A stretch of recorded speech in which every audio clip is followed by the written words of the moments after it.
This one's really around cardiovascular health, cardiovascular training, and in general, let alone how to maximize it sort of later in life. I think when people think later in life, they think, 40s, 50s, 60s. For me, that's kind of irrelevant. It's really just where the person's body is at, which kind of dictates. And I wish we could get a more, like a better metabolic age for people because their chronological age very rarely measures up to where they're actually at metabolically and where their health age would be. And I think in terms of optimizing efficiency for training for the body, I often think of where the individual is at on the metabolic age, not their chronological age, because that kind of dictates what the body can do at that given time. Doesn't mean it can't go back and do great things, but it would change how I approach the training for that person to maximize how they would get results and for what it looks like in the long term, which a lot of people don't kind of think about that with their training. They'll listen to like a 20-year-old trainer who's like, do this, this, and this, who recovers from, doing all sorts of things that often wouldn't be the case. So if you have any questions, just chime in straight away today, Jeffrey. But let's talk cardiovascular training and cardiovascular health. I actually think it's the cornerstone for optimal well-being. There's a lot of statistics on how important strength is and how important muscle mass is. I often think cardiovascular health might trump it at times, especially as we age. We've the risk of heart disease, metabolic disorders, decreased physical stamina, like this just gets exacerbated later in life. A robust heart and a robust cardiovascular system and respiratory system has such a positive impact for people's health. Cardiovascular training in particular also helps regulate blood sugar and boost your metabolism. It is actually also an amazing, weight management, if not weight loss tool as well. But I think it has a really, really, really large contribution to overall health and optimal health. The reason I frame it, not that it's better than, let's say, strength training or more muscle mass, because they're all very important. It's just life's pretty miserable if you can't walk from the car to where you need to go, or if you get puffed walking around this shopping center trying to do something, or if you can't get your groceries done without needing a break, it becomes really debilitating in life. So having some base load of cardiovascular fitness or aerobic capacity is really important, not just for the immeasurable physiological benefits, which we'll get into, but just for life. So for me, it's one of, if there's a couple of cornerstones, but it would be in my top couple of most important things for optimal health. So let's start with where most people start when they get back into a cardio plan. I hear this every week in the studio. They decide to get back in. They're full of beans, lots of enthusiasm, big ambition, and I love all those things. But there's a couple of caveats to that. Most people jump in, too keen, too fast. I'll definitely say that. Too much intensity, too much frequency, potentially both, especially for where their current fitness level is at. This could be running. Running's a good culprit for it. People love to sign up for all sorts of fun runs. People love to do high intensity interval training. It's a bit of a fad at the moment. And if they're not doing that, they'll just chug out really large hours on the treadmill at a heart rate that is way too high to deliver the actual response or wherever their body is at the time. Often driven from a desire to see really quick results, I'd say. I do love the ambition. I do love the enthusiasm. I would never want to take that away from somebody, but it often leads to some downstream issues. That initial energy and motivation quickly sort of wanes due to the physical demands of whatever they're doing, and the workout or the regimen starts to kind of catch up with them and their body, or their energy levels, or a mixture of all of those things. So without this gradual build up, body soreness, body fatigue, energy levels, all of that can really take a hit. And the biggest thing that I actually don't love about most people's early on approach is the injuries that it tends to cause, mainly overuse injuries. So these are injuries often exacerbated by carrying, if we're later in life, a little bit of extra weight. Most people have reasonably poor posture, depending on what they do for work. But if you're in an office, 100%.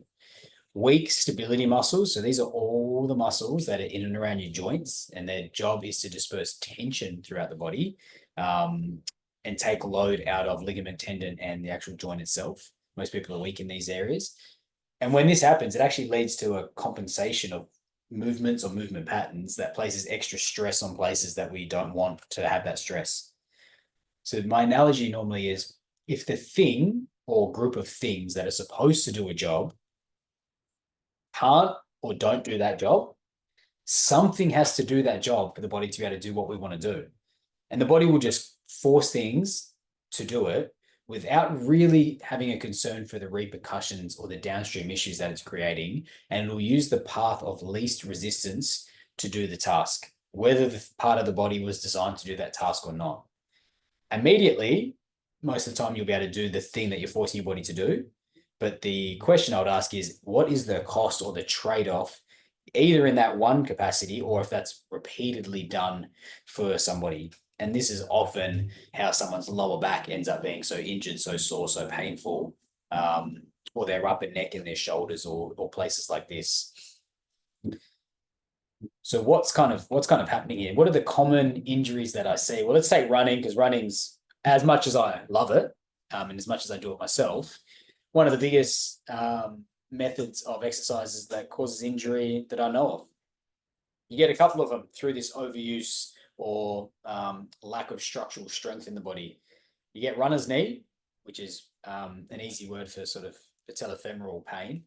And when we say you got to gradually get back into things like running, but I would say any cardiovascular work. And the reason is you need time for the body to be able to handle the rigors of what we're trying to do. Running's just a good example, because the impact of the actual average stride is putting 10 times your body weight through your knee every time. So if you're carrying an extra 10 kilos, that's an extra 100 kilos that goes through your knee with every stride. And you've got to get your body warmed in. So you've got things like soft tissue, so ligaments and tendons and any connective tissue in and around, let's say, the knee, that is getting wear and tear from every stride, if not the patella itself. And this isn't the area that we actually want to be handling the load or the impact of the run. It should be in muscles that are actually doing a set job. So that's really important. What we tend to see is people with their stabilizers being inactive and weak, and it's normally both. The hips, so you've got the front of the hips, you've got your hip flexors. They should really activate and compress the hips, which keeps you nice and stable. If that's not happening, from side on, you'll get all sorts of, and I'll actually stand up to show you, you get all sorts of arching in the back or hip twisting, which happens all the time. And when that's happening, you're not actually getting things like your glutes to actually activate properly. And think of your pelvis. If it's sitting here unstable, all that load has to go somewhere, and it's not going where we want it to go. Often it'll go into the lower back. Eventually, over time, I like to think of the lower back. If you just keep piling sheets up on someone's desk, eventually there'll be one sheet where they say enough is enough. I can't handle what's happening anymore. And they'll either blow a gasket or they'll quit their job or they'll do something. And it's not normally the last sheet of paper. It's just the buildup of things over time. And that's what happens with a lot of the overuse injuries in the body. A lot of people get shin splints. Love that for running. Happens all the time. Again, it's a mixture of stability issues that people don't have. Deep to your calf, which is what most people would consider in the lower limb, you've got a muscle called your soleus. Your soleus should handle about 80% of that lower body impact in the body, but it often just switches off and isn't strong enough for people. When it isn't strong enough, calf gets tight, and the front here, your tibialis and into your shins, will actually get inflamed, and that's part of the reason you get something like shin splints. Something I had not too long ago, which was plantar fasciitis. terrible, terrible, terrible feeling injury. Again, mainly from a mixture of two of the things that I've just said: hip stability, lower limb weakness, and it just generally causes the plantar, which is the bottom fascia under your feet, to be too tight, and it just gets inflamed. And once it's inflamed, it's a really difficult injury to kind of turn around. There's a whole bunch of injuries that people get in high intensity training, mainly from impact, mainly from rotator cuff injuries, mainly because they're doing really high explosive movements, which will get your heart rate up, which for most people feels pretty good.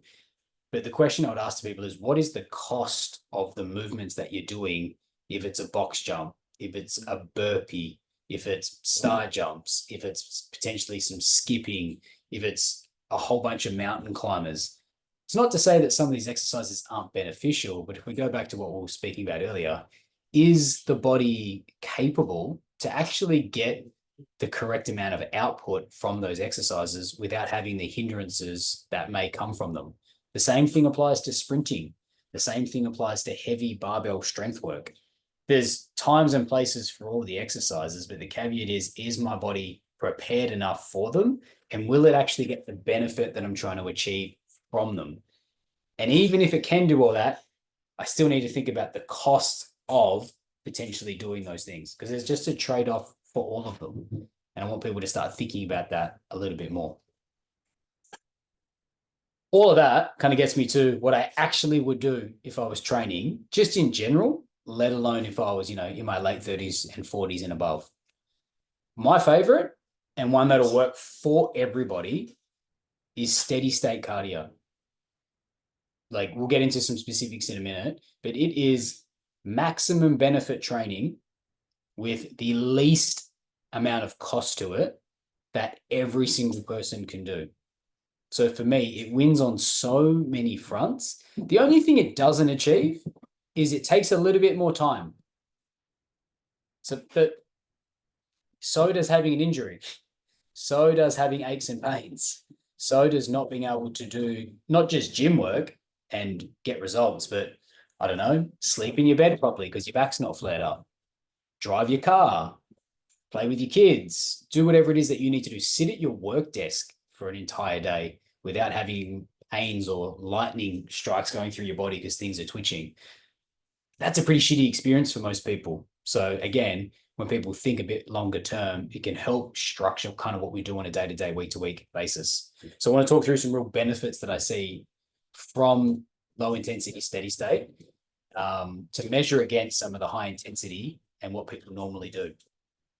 One of the biggest things that I love is it actually keeps your stress levels on an even keel. So the reason we don't promote hardcore, high intensity training all the time is mainly because most people are pretty stressed. Like, life at the moment is pretty stressful for people, whether it's finances, whether it's family, whether it's your own health, whether it's workplace, whether it's colleagues. It could be a whole vast things. And your body's overall stress load is really important. Hard strength training, high intensity workouts, as beneficial as they could be, they still add stress to the body. And at some stage, if you think about a cup, you can only have so much stress in your proverbial cup before it starts to overflow, regardless of what the input of that stress actually is. Low intensity steady state will actually not add any more stress to the cup. It actually depletes some of the cup, which is a real benefit. So walking, some cycling, potentially some swimming at a really moderate intensity, it actually engages sort of your aerobic system without promoting a lot of the stress hormone cortisol, which is really important for a body to function optimally when a body is normally predisposed at the moment to be chronically, if not having some high level of systemic cortisol just flooding through the system. Now, the reason I don't love high levels of cortisol in the system is because it is a catabolic hormone. So it actually hinders a lot of the adaptation that people want from their workouts. It hinders fat loss. It hinders muscle gain. It hinders repair of muscles. It hinders sleep and recovery. It hinders digestion and nourishment. So while it has a real benefit at stages, chronically, it really impacts the body. Number two is steady state cardio really improves body composition. Like if I want to get someone lean fast, I just add in lots of steady state. It's easy to do. It doesn't wear and tear the joints like running would, let's say. So it would be more of a walk on a treadmill, walk outside, cycle, swimming if they could do that. So it doesn't impact the body, and you get all the immeasurable benefits of what you would get in terms of body composition. So if I can have somebody hit 10, 12,000 steps daily, they will just see the weight loss and the fat melt away, which is amazing for them. It's also a secondary, which is behaviorally, it's so much easier to mentally engage and get into the task of low intensity. Like when you have to get up and it's 6 a.m. or it's wet and cold or it's after work and you're just a bit fatigued, it's often hard for people to follow through on a workout that they know is going to kick their ass, or a couch to 5K run that they look at and says, oh, it's a time trial sort of day. You mentally just, it requires you to get up for the task comparatively to a 45-minute treadmill incline walk, which can also be really enjoyable, but then you get all the mental benefits as well. And for all the HIIT junkies out there, because I know there's plenty, the science is crystal clear. Low steady state training is just as effective as your HIIT counterparts. And some would say even more effective. Like it helps with key markers like VO2 max. It helps with your cardio efficiency. It has a really, really drastic improvement for your metabolic health, and it reduces it reduces stress and causes less stress load on the body, all which help the body adapt to whatever the training is that we're trying to do, which is unbelievable, especially in your 40s and above, or if you're just getting back into fitness into your 30s after a long time off, where the body needs a little bit of time to build up to the things that we want to do. I'll touch on it quickly because we've kind of just talked about it, but it protects the joints. As we were talking before, compensation occurs in the body when things can't or won't be able to do that job. And often when people come in with a bit of weight carrying, a little bit of weakness in the body, and they're not very stable because they haven't trained for a while, then it's just the joints, ligaments, and tendons that really cop all the brunt of the exercise that we're doing. And then you feel the effects of them later on. It's the reason you can potentially run, but it's really swollen the next day. It's because the knee's just carrying you through that run, not the actual muscular system that's supposed to be doing that job. And steady state cardio, to a vast degree, alleviates this. You'll recover much more efficiently from your steady state cardio than you will your HIIT training as well. Part of it's to do with that cortisol curve that you're not initiating, and partly you're just keeping your body in a state where it can actually almost recover reasonably instantaneously from the actual exercise that you're doing. Now, I know Jeffrey knows a lot about this, but when I'm talking steady state, what I actually am, and I'll take anything, by the way, but my gold standard would be zone 2 training.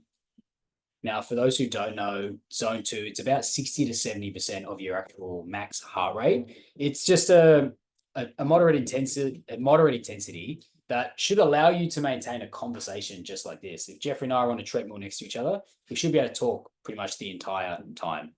That is your zone 2. It's actually measured by how much lactate's in your blood.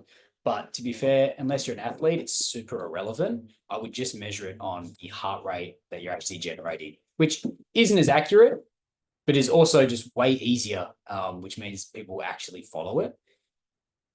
On zone 2, though, you want to stay in zone 2. You can come up to zone 2 for 5 to 10 minutes, but you don't want to be going through zone 2, zone 3, zone 4, zone 5 and roller coastering your way through, because what you're trying to actually get from zone 2 is you're trying to build the foundation of your fitness. That's what it does.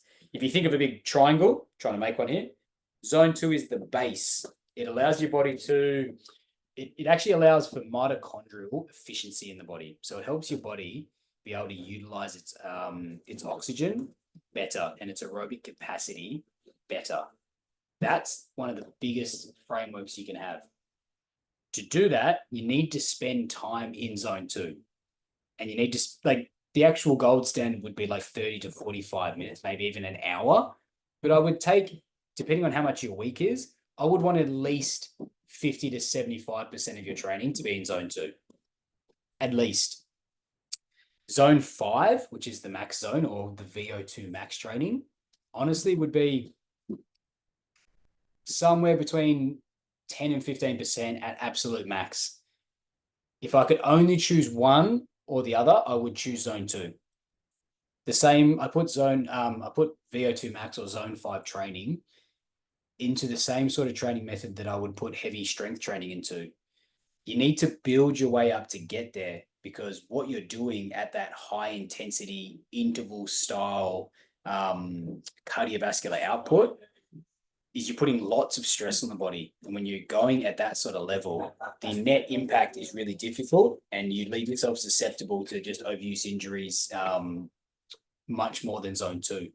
So if I was building somebody up, it would be a progression to get them to zone 5, but I wouldn't really be that fast if they never got there, because you get so much benefit in the zone 2 space.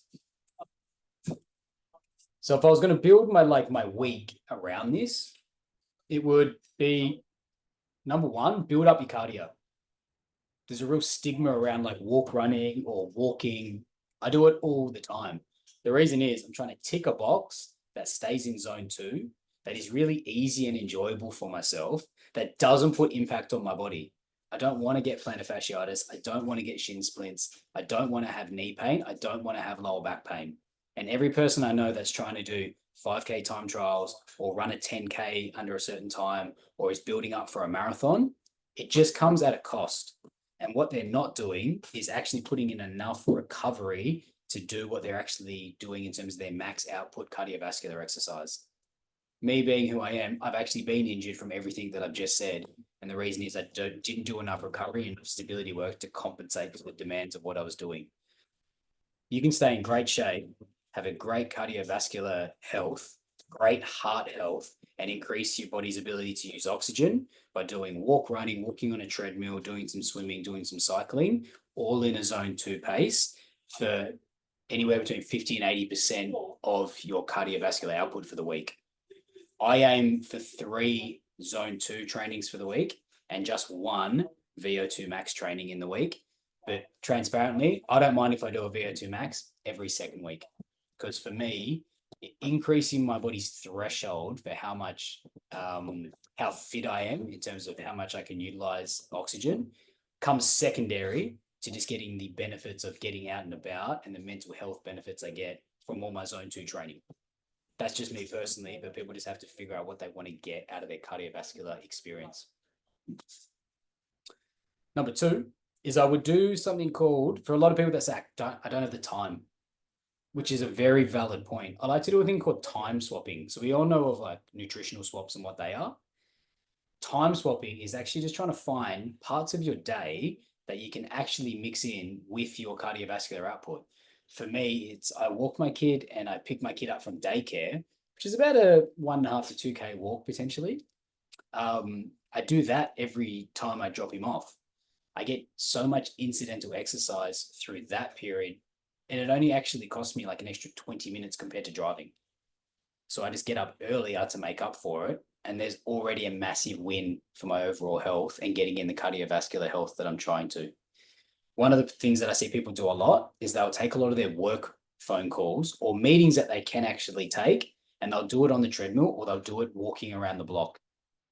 And again, another immeasurable way to just find time in the day rather than always trying to get more time back, which is obviously very difficult for most people.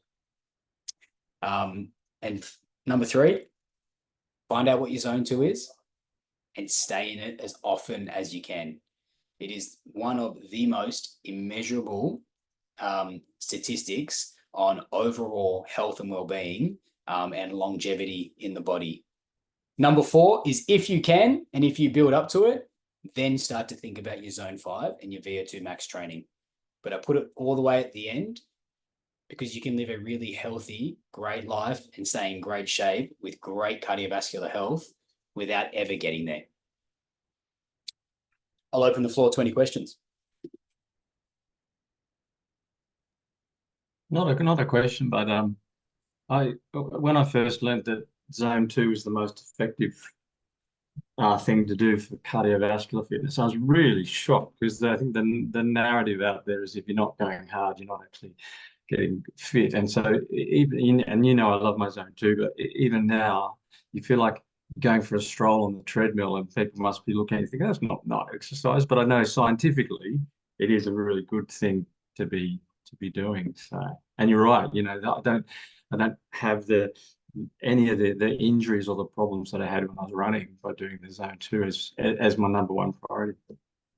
Yeah, and I don't have any qualm like with high intensity training or sprinting or heavy strength training. It's just it comes at a cost. And a lot of people just don't think about the cost of what they're doing and then actually then thinking about, does this cost actually weigh up against what I'm actually trying to get out of the gym?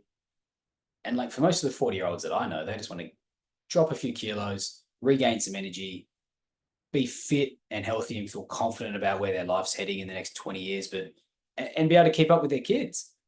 So it's like I would measure every activity I do against that. Does training for a marathon meet those needs with all the injuries that it might happen? Maybe for some, but for most, not really. But sitting on a treadmill for 45 minutes, watching the cooking show in here, that'll probably get you there. The other thing I'd say on that, Jeffrey, is it would be the same as saying, unless you're training in the gym and you're lifting the absolute maximum weight that you can do, then your training's irrelevant. And zone two would be everything else that we're doing in the gym, which clearly you see an immeasurable amount of benefit from stability work, balance work, strength training that's only at 50 to 60% of what your capacity is. And we do that every week in here because it's all frequency trumps intensity so often. And high intensity training and sprinting and time trials are all just the intensity version of cardiovascular training, the same way that heavy 1RM lifting is the intensity version of strength training. And the middle part of most people's training is where they see a tremendous amount of adaptation. And part of that is because they frequently can do it, whether it's behaviorally or actually do things to the proper technical form that we're actually after, which is where so much of the adaptation actually occurs in someone's body and allows them to recover and come back again in a day or two and not be, 2 or 3 or 4 day DOMs and not being able to like get off the bathroom. I had a question, Sam. You may not be able to answer it here, but when you say 60 to 70%, so you're talking about 60 to 70% of the max heart rate. Yep. What would be your best way to measure your max heart rate? And I guess the reason I asked this, for example, I walked into work today and I just, while we're in this, just had a look at my heart rate during that. It was basically 120 to 170 was my heart rate for the walk. I do walk at a fair pace, so I'm not obviously running, but what would be your best way to figure out what your actual max is, just like generally, I guess? The easy one is just 220 minus your age. That gives you your max. Okay. And then you can just work your VO2 max from that. So it'll be somewhere between sort of 60 and 70% of 220 minus your age. Stay in that. There'll be a little bit of wiggle room in there. I think I'm probably high only because I know in my early 20s my max was 210. I used to hit 210 pretty frequently on the bike. So yeah, okay, cool. You can go over. It's a more of a proverbial limit. It's not to say 40. Yeah. 180 doesn't have to be the actual max that your heart can go. Of course, yeah. It can go higher than that, but they just kind of give you those safety thresholds. Yeah. But it will feel going above sort of the proverbial max. You get the collapse, yeah. Yeah, it just puts so much strain on the body. The amount of blood volume that you need, how hard your heart needs to pump, how much your body needs to get in the oxygen, but more importantly, how much it needs to get rid of the carbon dioxide.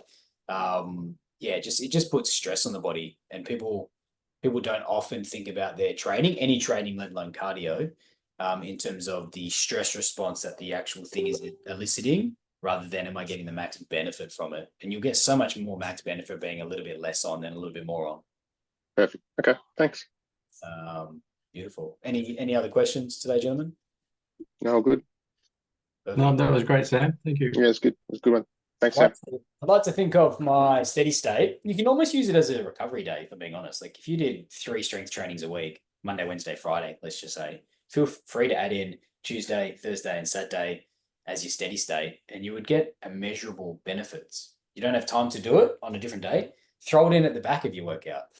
Like it just starts the recovery process and it helps dissipate some of that cortisol that you're going to have from the actual workout itself.